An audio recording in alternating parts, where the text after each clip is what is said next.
1932, New York City. What do you remember when you were a young kid back in the 30s? I remember going to the movie for, I think it was a dime, and my big brother and Bobby Fink, our next door neighbor, who owned the apartment house that we lived in, had to take me to the movies with him. And it was Frankenstein meets the Wolfman and those kind of movies, and they'd run home before I got there, and they'd turn out the light on the third floor, and I knew what they were doing. And I'd try to get up and run past the third floor, but they'd scare the hell out of me. And I've been afraid of the dark ever since. How old were you now when this was going on? I was probably 10, 11 years old. And that's the way it was, you know. Big brother had to take me. Tell me about your parents. Dad became a citizen by joining the Army in the First World War. And then he was a laborer, a dishwasher. He didn't have a profession or trade, but he saved enough money and was corresponding back in the little village on the island of Crete in Greece, where he was born, looking for a wife.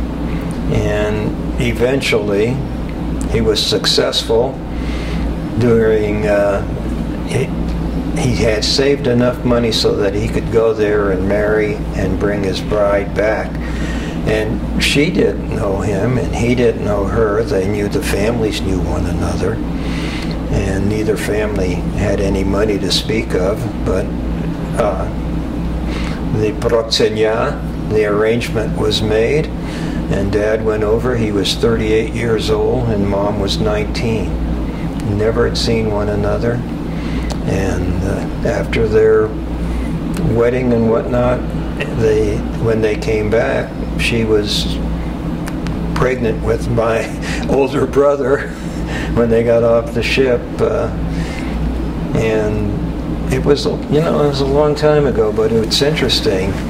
Now, a lot of people didn't know that the immigration laws were such that when you came, somebody had to meet you that would have a place for you to stay and that had some work lined up for you, and you had to have X number of dollars as an immigrant coming in.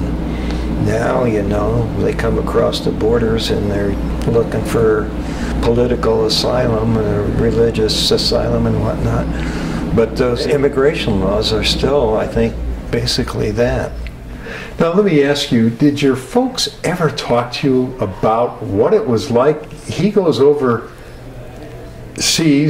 back home, meets this lady, they stay there a little while, I assume, and then he comes back. Did they ever talk what that was like, that first meeting and deciding they're really going to do this? Well, you know, it was out of their hands. It was arranged. So, you know, you think about love, and I've thought, well, I know they made love at least 3 times because I have an older brother and a younger sister. But they stayed together, and they stayed together through the Depression. They stayed together through ill health on both their parts. When I got home from Korea, 2 weeks later, my dad passed away. 4 years later, my mom passed away. They both died of cancer. So, you know, they stayed together. Now, do you have any remembrances, or did you even know your grandparents? No, I didn't know my grandparents. And, you know, the regret I had was probably that my wife and my children didn't know their grandparents on my side of the family. Mm-hmm. Did you ever hear any stories about them, what they did? Yeah, there's a lot of stories they can tell. There's a place on the southern part of Greece, on the, I guess it would be the southern part that faces Africa. Right. There's a place there called Sfakia, where the warriors there, they wore black all the time. They were the fiercest fighters on the island of Crete. And that's where the British troops finally left the island after the Nazi Germany had conquered it. And the story goes that some people from Sfakia came and stole a burro from my uncle. and took it back to Sfakia, and he went after that burro on his own, and he got it and brought it back. And that, you know, to face the people from Sfakia and do something, that was kind of a story that was remembered. Another story that was told to me when I went there was that the people in the village always said, if I die, I want to come back as a burro so Uncle George can take care of me like he has this burro who doesn't do any work, and Uncle George climbs trees and cuts branches to feed this burro and keep it as his company. Remarkable. So the villager said, I want to come back as a burro. Talk to me about high school now. High school for me, it was a great time. We lived in a small house that had cold water in it. So, you know, high school, I played football, I wrestled. I didn't make good grades, but I got by. And I did well enough that in wrestling I was offered a tuition, a grant, paid my tuition and fees if I made the team up at the University of Colorado. So now did you go to Colorado? Yes, I did. So you made the team? Yes, I did. So you got your scholarship, yeah. But you also went from New York to Colorado. Right. That's a culture change now for you. Yeah, you would say so. I was thinking that when we got there, Uncle Mike would meet us and we would take the stagecoach, and instead he picked us up in this little Chevrolet coupe, and I had visions of the cavalry rescuing us from the Indians, you know, having seen these Western movies. So you had family out there already? Yeah, Uncle Mike. He was the one that called, and my mother and my sister had already left. In fact, when they left, I wasn't home. I went to the park to play. And my brother found me and said, "When do you get home? Dad's going to beat the hell out of you."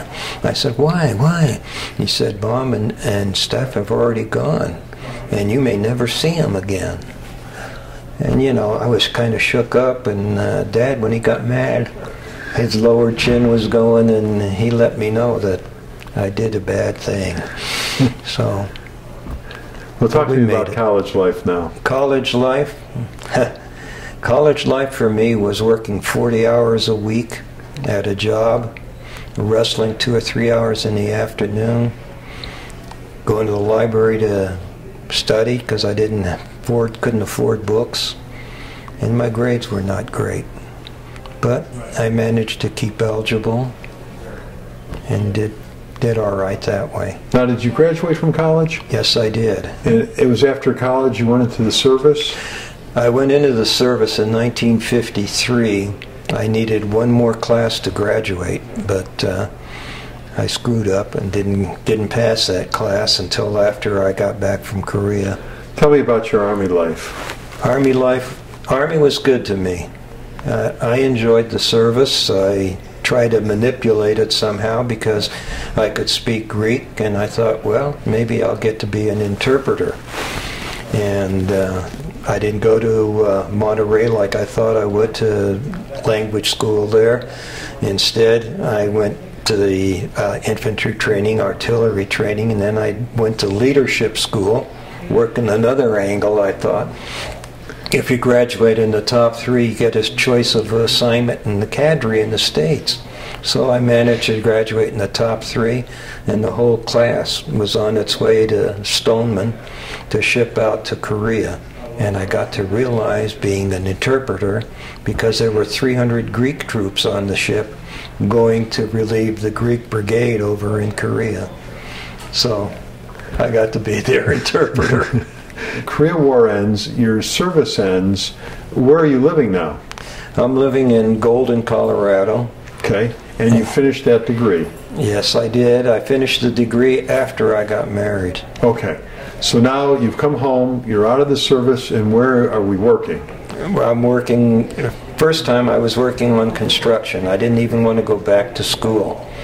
I thought I was a macho man. I was going to work construction. I didn't have a very good student teaching experience because they put me at Boulder High School to teach this class of married students about what? I didn't have any experience about. I was a virgin. I was talking to this group of kids that were married and whatnot. And then I was coaching track, which I'd never participated in. I hated to run, but I had to run to stay in shape for wrestling. So I thought, well, teaching's not for me. But it ended up being my career. And now talk to me about meeting your wife. Meeting my wife, I had gotten a job and my first year of teaching, I would go home a different route. And one of the routes I took, there was this young lady, and she had these white slacks on and walking down the sidewalk. And so I had this nice 57 Ford convertible, and I'd go down the road, and as I turned around to see where she was going, she disappeared. And this went on 2 or 3 nights, and I didn't find her. And little did I know, she went to her grandmother's house and was peeking out the curtain at me. So Friday night was the night to go chasing women. So my friends and I went to a place up above Golden called Sam's, where they had a big plate glass window that could look out at the lights of Denver way down there, and the girls went there to meet the boys and vice versa, and dates went there. And we walked in one Friday night, and there she was on the dance floor with this guy that was a football jock from Golden. I said, "There she is!" And everybody stopped. And the darndest thing happened. His damn car wouldn't start. And so, being a nice guy, of course, I offered to take him home. And Glenn said, okay. And so we drove off down the mountain. They were in the back seat. And I pulled up to his house. He said, "What are you stopping here for?" And I said, "Well, I was taking you home." He said, "Take me down to my brother's car, please." And I said, "Okay." And I turned around and I told her, "Next time, you're going to be with me." And we were married for 49 and a half years. So you started dating shortly after that? Shortly after that. Okay, and then where did you guys make home when you got married? We made our home at a little apartment in Denver for a while.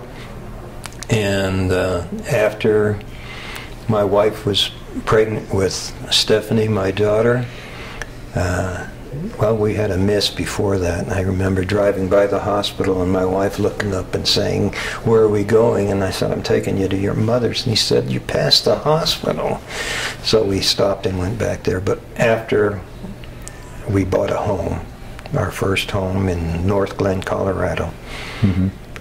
And then what year was your daughter born? Our daughter was born in 1962. And your son was then born? 64. 64? And in your lifetime, there has been so many momentous occasions, some good, some not so good, nationally speaking. Mm-hmm. You know, you lived through the Korean War. Of course, and there was Vietnam, and there was a president assassinated. A good thing, a moon landing in '69, of course, 9/11. Is there something that stood out in your mind that affected you that you said, "Holy cow"? I think probably it was President Kennedy's assassination more than anything. The dream of Camelot. Mm-hmm. Where were you when it happened? You know, I remember going home. I can't remember where I was. I remember going home and talking to my wife and embracing and loving her. It was that moment, and I called a friend of mine's wife, and she thought she didn't know what had happened. And it was just a shock to everyone at that time. But you know, there are so many things in my life that I can look back and remember. One of the things that is kind of ridiculous, but Dr. Zhivago. Uh-huh. That affected me so much when I saw that movie. I wrote poetry. I started sketching. I sketched a portrait of President Kennedy. I don't know where it is now. But I let my hair grow long instead of the GI cut that I had. You become a hippie? Well, not quite a hippie, but I was always straight and narrow. I never became a hippie, but I did let my hair grow long. Your kids see pictures of that? Oh, I don't know where they are now. Now you're hiding them, huh? I don't know where those pictures are. Your grandkids I didn't let them go that long. Your grandkids are going to want to see those. Oh, probably. What was the happiest time in your life? You know, 49 and a half years with my wife were probably the happiest times of all, because you knew then what lust was at the beginning, and then love, and the different phases of love. And when she's dying of cancer, and you know another phase, a stage of love that's probably the greatest love that you'll ever know. You have 5 grandkids. Yes, I do. And you know how you were raised, your family coming over from Greece to make a life in the United States, the struggles they went through coming here basically right at the end of the Depression. Right. And your grandkids raised in the world of such technology. What do you tell them? I just tell them to love their parents and love one another, because you never know what life is going to have for you. My parents were both orphans, and my mother, bless her heart, was the greatest person in the world. She never had a bad thing to say about anyone. And after Dad died, she worked 3 days a week as Adolf Kuhr's laundress lady. And worked at their mansion in Golden, and tried to provide, you know, for us. We were older, of course, and my brother never got to go to school. He wanted to be an engineer, but he was the older of the 2 kids, and I was fortunate enough to get that wrestling scholarship, so we went different ways. Well, George did a great job tonight. Was this fun? Well, it was exciting for me to do this. It's I want to say that my 5 grandkids, the oldest grandson will be an optometrist. He's in his last year of optometry this coming year. His sister has graduated and has a degree in education, is happily married to her husband, who works for Texas Instrument. Their younger brother has finished his basic training, and he's going into bomb disposals.